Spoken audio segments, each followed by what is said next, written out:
Hi, and welcome to today's worship team conversation. Today we're going to be talking about the difference between practice versus rehearsal. So most worship teams are going to take some time during the week to get together, run through the songs, and make sure that everything is tight so that for Sunday when they play, everything's going to go well. And whether that's a midweek or right before the service, it's important to understand the difference between practice and rehearsal. So let me give you a scenario. Let's say your whole team comes together, you guys pray together, you guys make sure you have everything tidy, ready to go, and then you actually start to play the music and everything is a disaster. No one seems to know their part.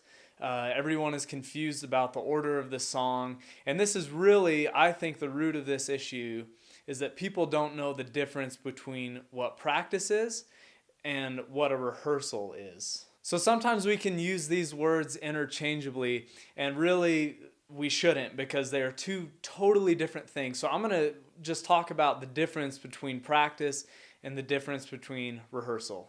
So the first thing we need to know is that practice is what we do to prepare for the rehearsal. Practice is what we do at home on our own time. It's important to practice at home because practice is very choppy. You're starting and stopping. You're working slowly through things. And it's really not what you want to be doing when you're at a rehearsal, because even if one person is practicing while you're rehearsing, it's going to slow everyone down. And the thing about practice is everyone should be doing it. Regardless of your skill level, you should be practicing, and it may take some people longer than other people just based on where they're at in their musicianship, but everyone should be practicing their part so that when they get to rehearsal, you can rehearse.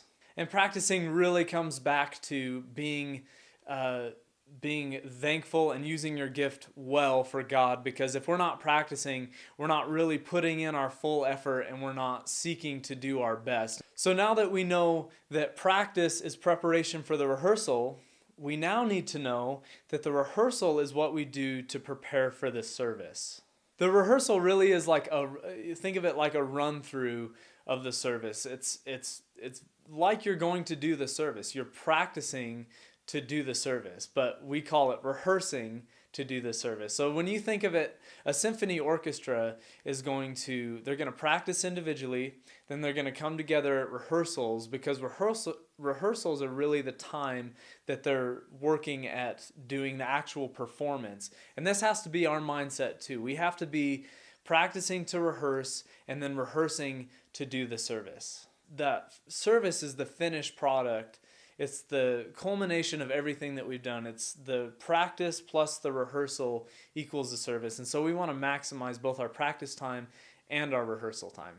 So ultimately, if we commit to practicing, our rehearsals will go better. They'll be more timely, they'll be more seamless, and it'll be more fun. It's really frustrating when someone doesn't come prepared. And so we need to make sure that on our own we practice, so when we come together we can effectively rehearse. And that really just shows excellence to God with the gifts that He's given us, because we're going to be prepared and ready for the rehearsal and ultimately the service.